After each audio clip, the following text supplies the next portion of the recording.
Hi, I'm Kathleen Byram, author of Conversations with Dawnkey, A Bipolar Journey, and I'd like to read to you today from Chapter 18. It's called December 2012. That was the Mayan doomsday date. It was also the date of my insanity attack. Every year on social media, I am reminded of my anniversary posts. So every December, I get posts from every December from last year all the way back. That's a lot of rubbing of a donkey's nose in something. It's pretty embarrassing, frankly. Why should I be embarrassed for being psychotic? Well, because it was my own fault. I knew what would happen if I went off my medication, but I did it anyway.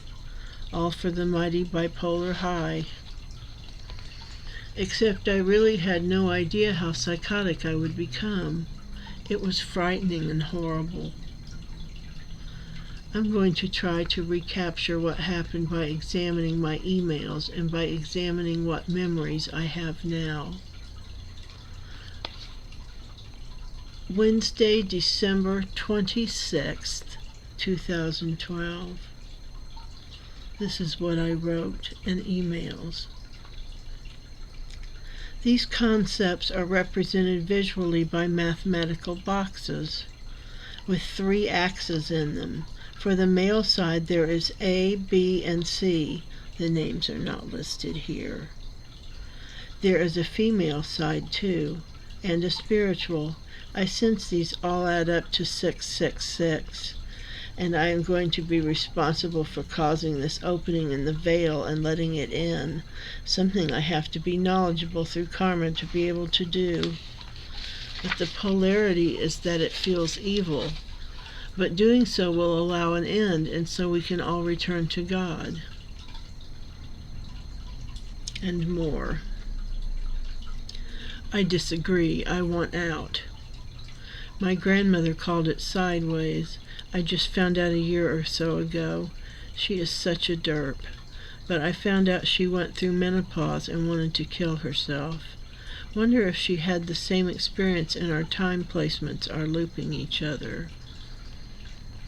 To my friend A, I thought he was hypnotized, and I was trying to get him saved. I found an email to him that said, "You will never be hypnotized again, and you will reject all past hypnotizing attempts. You will understand what I am telling you and not be dissuaded." And then in great big letters it says, "Huh?" More weirdness I found in emails. I think I have a new revelation. I think time used to be linear, and when time travel was discovered, it caused an endless looping, much like polarities of the inner and outer spiraling of the Fibonacci shell. This realization is what my mind is trapped in, flipping back and forth and causing me to need to take a side and stick with it to avoid becoming crazy. So my question is, how do I get rid of this new awareness so I can go back to normal? When the meds kick in about a week or so, maybe?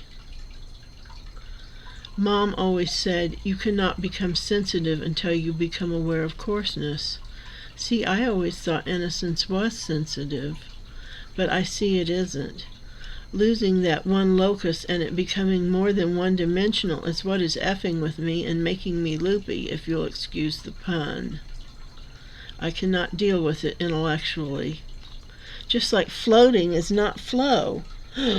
It's like a 4-dimensional locus.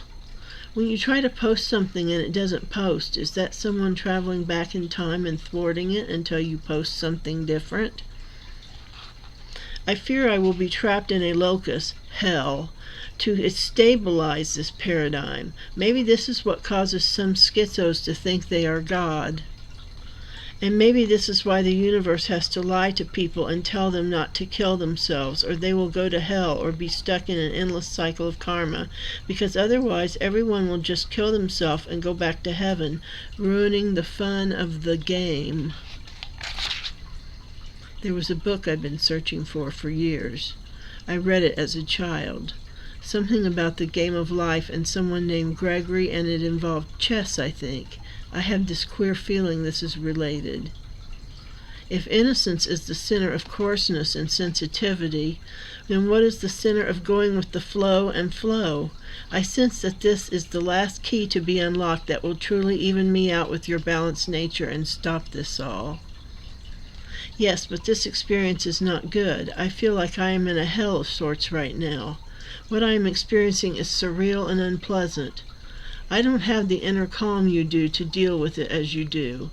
I'm probably hooked up to a damn machine and being experimented on by some group. Eye roll. Yeah, and you're on the reality side of it, communicating with me. So if I take the red pill, can I wake up? Or maybe click 2 red pills together and say there's no place like B's laboratory? Smile. This would also explain why I see holes in the fabric. I chalk it up to hormones. And another. It's too long and drawn out. I have spiraled inward like a shell, and I see parallels in everything. Everything. It's like a wrong decision was made, and I have to fix it so the world will be different. I'm going to stop there and read the rest in the next video, so this video isn't too long. Thank you for listening.